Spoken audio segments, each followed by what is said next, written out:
O que é a igreja? Para que servem os dons espirituais? A quem se refere o termo desigrejado? Esses e outros assuntos você vê aqui. Vem comigo!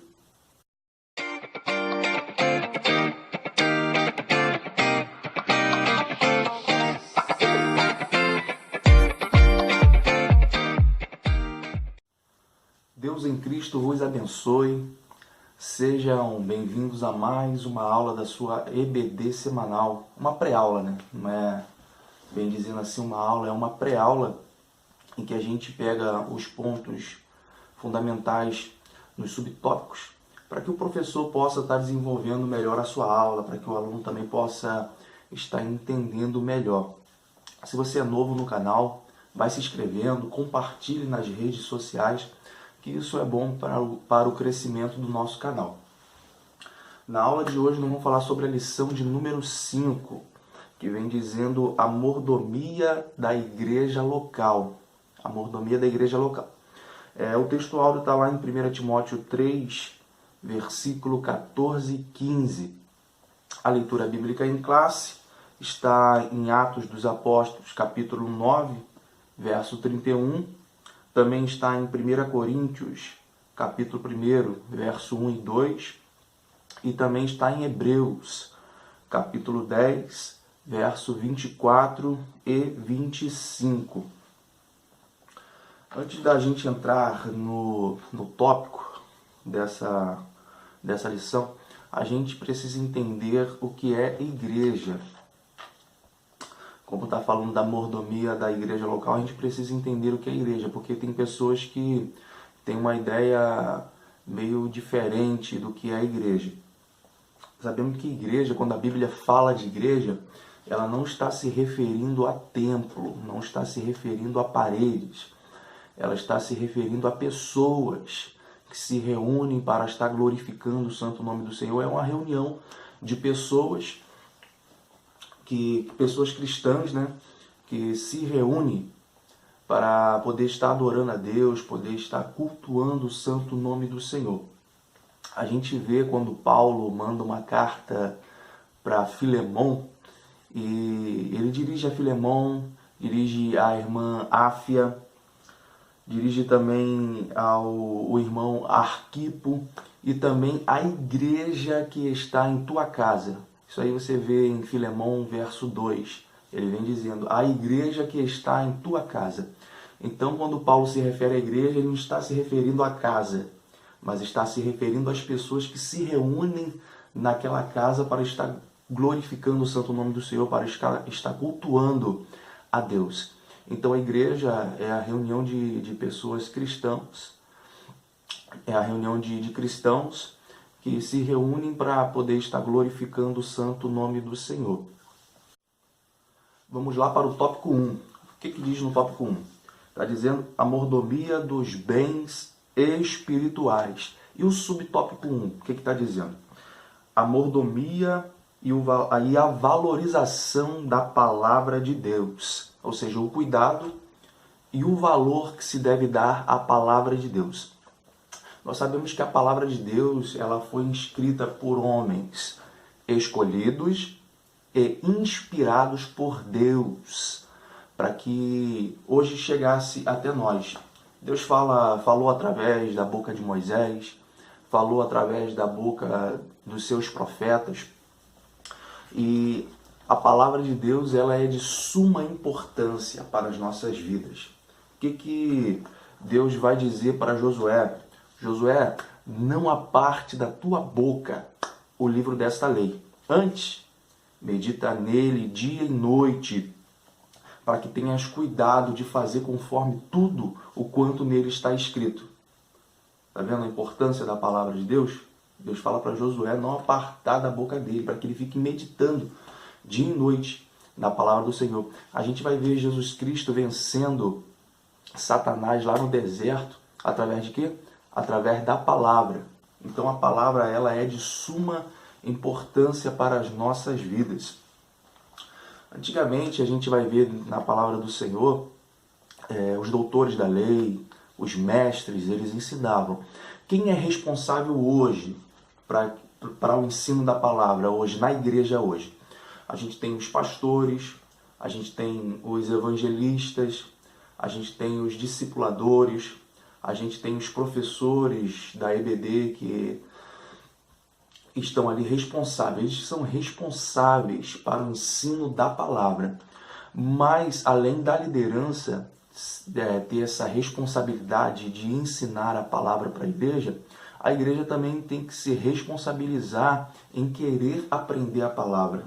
Ela tem que buscar isso, porque uma igreja sem base, sem a palavra de Deus, é uma igreja que vai ficar doente e vai morrer espiritualmente. Então, qual a importância da palavra na igreja? Total. A importância total, é primordial, é essencial a palavra de Deus na igreja. Subtópico 2. A mordomia na evangelização e no discipulado. Nós sabemos que uma das melhores formas de você praticar a palavra de Deus é na evangelização. E o que é evangelizar? É você proclamar o amor e a obra redentora de Cristo. É você falar do sacrifício de Cristo na cruz do Calvário, por amor às nossas vidas, nos libertando do pecado. E assim você evangelizando, você está praticando a palavra do Senhor. Então essa é uma das melhores formas de se praticar a palavra do Senhor, evangelizando. Quando a pessoa é evangelizada e ela se converte a Cristo, ou seja, ela se torna parte de Cristo, é onde que entra o discipulado. E o que é o discipulado? O discipulado é um aprofundamento daquele que se converteu à fé. Então ele vai ser aprofundado na fé, ele vai estar mais inteirado, mais profundamente no que é servir a Cristo. Então ele vai ser aprofundado na fé. Com esse aprofundamento, o discípulo ele vai aprender a amadurecer, ele vai aprender a ser fiel, ele vai aprender a ser perseverante. Então começa na evangelização e se juntando ao discipulado, junta a evangelização com o discipulado, então o discípulo ele vai se tornar fiel, vai se tornar maduro e vai se tornar perseverante. Fiel, maduro e perseverante. Fiel, maduro e perseverante. Então tá unido. Por isso que esse tópico 2, ele vem falando, esse subtópico 2, né? Vem falando sobre a evangelização e o discipulado, porque eles têm que estar unidos. Evangelizar, discipular. Se junta e ali o discípulo ele vai se tornar fiel, vai se tornar maduro e perseverante na presença do Senhor. Subtópico 3. A mordomia no uso dos dons espirituais. Quais são os dons espirituais? Isso a gente vê na primeira carta de Paulo aos Coríntios, no capítulo 12. Lá está descrito quais são esses dons espirituais. E o que são esses dons? Nada mais é, de uma forma mais simples, são ferramentas espirituais. Quando você vai trabalhar em certos lugares, você tem que levar ferramentas ou você recebe ferramentas para o bom trabalho daquele lugar. Os dons espirituais também são ferramentas espirituais. E para que servem essas ferramentas espirituais? Os dons espirituais servem para dar poder e unção à igreja no trabalho do Senhor, na obra do Senhor. Ou seja, para que serve? Para dar unção e para dar poder à igreja, para que venha exercer o trabalho na obra do Senhor. É para isso que servem os dons espirituais. São ferramentas para o bom trabalho, para exercer um bom trabalho na presença do Senhor. Eu, como mordomo dos dons espirituais, eu tenho que entender, eu tenho que ter isso em mente, isso no coração, de que os dons espirituais é para glorificar o nome do Senhor. Eu não posso, como mordomo fiel, usar os dons espirituais para benefício próprio. Jamais. Eu vou poder usar os dons espirituais, algo dado por Deus, para benefício meu, para glorificar o meu nome. Isso não existe. Então eu, como mordomo fiel, eu tenho que entender que os dons espirituais é para glorificar unicamente ao Senhor, para o bom trabalho da obra do Senhor. É para glorificar o nome dele. Nesse subtópico 3, no segundo parágrafo, está escrito algo aqui que eu não vou dar a minha opinião. Isso daí vai ficar a critério dos professores da escola dominical, segundo a visão dos seus pastores. Eu vou ler aqui para que os irmãos possam entender por que eu não vou dar a minha opinião. Está escrito assim, ó.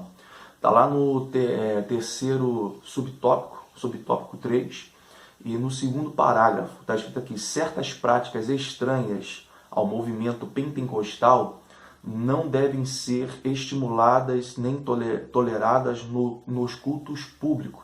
Que práticas são essas? Está aqui, escrito aqui, ó.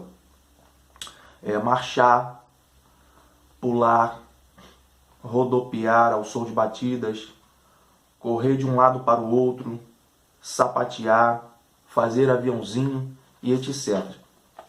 Eu não vou dar a minha opinião, isso aqui vai ficar a critério, como eu já disse, vai ficar a critério dos professores, segundo a visão dos seus pastores.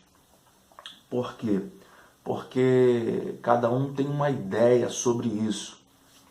A pergunta que eu vou deixar, e eu quero que vocês comentem, deixem lá nos comentários, a pergunta é a seguinte: será que todo mundo que sapateia na igreja, ou que marcha na igreja, ela está sendo imatura? Será que todas as pessoas que marcham na igreja, será que elas não estão sendo usadas pelo Espírito Santo? Eu não vou dar minha opinião. Deixe sua opinião lá nos comentários, e isso daí vai ficar a critério dos professores. Segundo a visão dos seus pastores, eles ensinam lá na revista, lá na escola. Tá bom? Vamos lá. Tópico 2. A mordomia da ação social da igreja. O que vem dizer no subtópico 1? A assistência social no Antigo Testamento. Então, o comentarista ele vem mostrar que já existia ação social. O que é ação social? Ação social é você agir em prol do seu semelhante. É agir em prol das outras pessoas mais necessitadas. Quando você age em prol do seu semelhante, do necessitado, você está fazendo uma ação social. E a igreja está incumbida em fazer essas ações sociais. Está incumbida em agir em prol do próximo. E o comentarista vem nos mostrar que isso já existia desde lá do Antigo Testamento.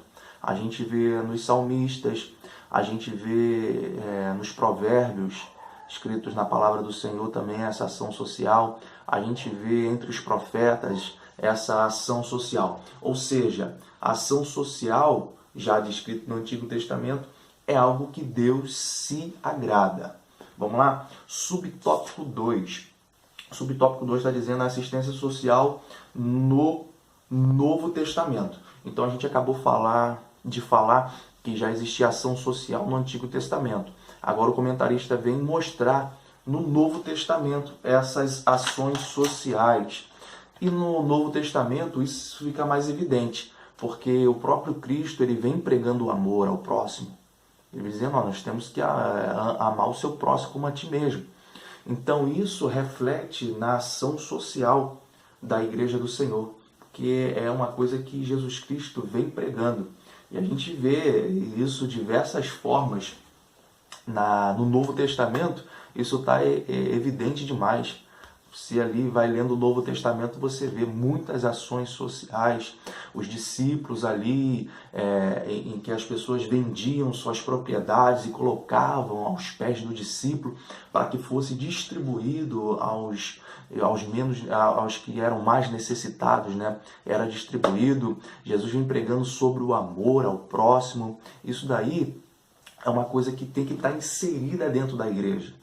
É uma coisa que tem que está no coração da igreja, ação social, ajudar o mais necessitado, ajudar as pessoas que necessitam dessas ajudas. Então, o Novo Testamento vem mostrar, o comentarista vem mostrar que no Novo Testamento existe essa ação social. O que ele quer falar com isso? Que se já existia no Antigo Testamento, existe no Novo Testamento essa ação social, na igreja do século XXI não pode faltar. Tem que ter ação social também. Então é isso que ele vem deixar para a gente poder entender. Subtópico 3. Agindo para a glória de Deus e alívio do próximo. Agindo para a glória de Deus e alívio do próximo. Nós sabemos que nós devemos ajudar o nosso próximo por amor. O amor de Deus que existe em nossas vidas, o amor de Cristo Jesus que existe em nossas vidas, é para que a gente possa ajudar o nosso próximo. E isso é para a glória de Deus. O comentarista vai ser enfático nisso, é para a glória de Deus. Eu não posso querer ajudar o meu semelhante para a glória minha, nem querer ajudar o meu próximo querendo receber alguma coisa em troca. A Bíblia vai dizer que quem ajuda querendo receber alguma coisa em troca, que benefício está fazendo? Que recompensa ele vai receber? Se ele está esperando. Também os ímpios fazem isso. Eles emprestam esperando receber algo em troca. E isso não é amor. Não é amor. E isso também não vai estar glorificando o nome do Senhor. E outra coisa, como que eu vou aliviar o meu próximo se eu estou dando, esperando que ele me devolva? Eu vou trazer alívio momentâneo, mas se ele não puder me devolver, e aí? Ele vai ficar se cobrando. Então, agindo para a glória de Deus é dar sem querer receber algo em troca, o nome de Deus é glorificado. E Deus te vendo, Ele te recompensa. E como que eu vou aliviar o meu próximo? Emprestando ou dando sem querer receber nada em troca. Então, resumindo, é por amor, fazer por amor, fazer para agradar a Deus. E quando a gente pode ajudar uma outra pessoa, isso é uma coisa maravilhosa. A gente sente a alegria no coração, esta alegria de poder ajudar alguém que precisa, não é verdade? Vamos lá, tópico 3. A mordomia dos crentes na igreja local. Subtópico 1. Em primeiro lugar, é preciso congregar. O que é congregar? Congregar é se unir, ficar junto, se tornarem íntimos. Porque no século XXI existem pessoas que não querem congregar, não querem se unir, não querem se tornar íntimos. Eles são denominados os famosos desigrejados, aqueles que não querem se tornar igreja, alegando que são igreja. Mas se eles são igreja, por que não querem ficar com a igreja? Eles preferem dizer que vão ficar em casa, vão cultuar em casa porque são igreja. Mas se eu sou igreja, eu tenho a necessidade, eu sinto o desejo de estar com a igreja. Eu sinto. Se eu sou igreja e não faço parte da igreja, tem alguma coisa errada, né? Eu estou me desligando. E congregar é totalmente ao contrário disso. Porque congregar é se unir, é ficar junto. Então esses são os famosos desigrejados, aqueles que não querem congregar em igrejas, vivem por conta própria. E como vão ser estimulados na palavra do Senhor, na oração? Diz eles que oram em casa, são os famosos Cristo em casa, né? Então eu não acredito que um desigrejado faça parte de uma igreja. Ele diz que é igreja, mas não quer fazer parte da igreja. E se ele não quer congregar aqui na terra, como que ele vai congregar no céu? Fica difícil, não é verdade? Subtópico 2. Líderes cristãos como mordomos. Esse é o subtópico 2. Líderes cristãos como mordomos. No capítulo 13 de João, Jesus nos deixa um grande exemplo. Ele, sendo mestre, ele vai pegar uma bacia e vai lavar os pés dos seus discípulos. Nós como mordomos, nós como igreja, e a liderança da igreja, ela tem que entender, rever o exemplo de Jesus Cristo e entender que os líderes, eles não estão ali para serem servidos, mas eles estão ali para servir. Os líderes têm que entender isso, porque nós vemos em muitas lideranças de igreja em que os líderes eles querem ser servidos. E não foi esse o exemplo de Jesus Cristo. Jesus Cristo, sendo mestre, lava os pés dos discípulos. Ou seja, o líder, a liderança que foi colocado ali na igreja local, ela foi colocada ali por Deus para cuidar das almas, que lhe foram confiadas. Deus colocou ali ovelhas para serem cuidadas, e esses líderes têm que entender que eles têm que cuidar. Eles não estão ali para serem servidos, mas para servir. É esse o exemplo que Jesus Cristo nos deixa. Se a gente está no topo da liderança, não quer dizer que nós somos mais. Não, é o contrário. Quem está aqui em cima quer dizer que ele está lá embaixo, porque ele tem que cuidar. Sendo líder, tem que servir. Líder está ali para servir. Nós temos que entender isso como mordomos do Senhor, que nós estamos aqui para servir. Subtópico 3. A mordomia dos membros e congregados. Então nós entendemos que os líderes estão ali para cuidar da palavra, os pastores estão ali na igreja local para cuidar da palavra e cuidar das almas, das ovelhas. E nós, como membros dessa igreja, temos a responsabilidade? Também temos uma responsabilidade de, como mordomos, membros da igreja local, de cuidar do reino de Deus também.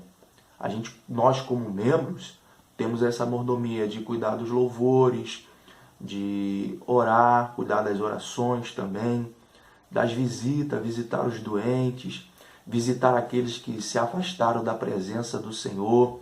Segundo a nossa capacidade, a capacidade que Deus nos dá, nós também somos mordomos no reino de Deus também. Nós temos que ter esse cuidado. Somos membros de uma igreja. E membros também têm o seu trabalho ali, dentro da igreja local. Segundo a capacidade, vai cuidar de departamentos. Alguns têm a capacidade de cuidar de jovens, ou as irmãs do departamento das irmãs. Alguns outros têm a capacidade de cuidar do departamento de ensino, como o professor de EBD, seja de criança, seja de adolescente, de jovem, de adulto. Segundo a sua capacidade, ele sendo um membro de uma igreja, Deus dando a capacidade para ele, ele tem que ter essa responsabilidade, essa mordomia, esse cuidado de administrar a obra do Senhor, o reino de Deus. Então, os líderes têm a sua responsabilidade, os membros também têm a sua responsabilidade dentro da igreja local. Conclusão. Dentro da igreja local existem muitas tarefas e a gente precisa entender qual é a nossa vocação para que a gente venha exercer com fidelidade a obra do Senhor. Então a gente precisa entender qual é a nossa vocação. Tarefa, tem muito para fazer. Trabalho dentro da igreja local, tem muito. Às vezes a gente ouve pessoas dizendo que estão ali dentro da igreja à toa, que não tem nada para fazer. É mentira. A igreja do Senhor tem muito trabalho para fazer. Basta você querer se disponibilizar a trabalhar na obra do Senhor, que você vai ter trabalho. Deus em Cristo venha vos abençoar e te aguardo na próxima aula, na 6ª aula. Eu venho te aguardar. Amém?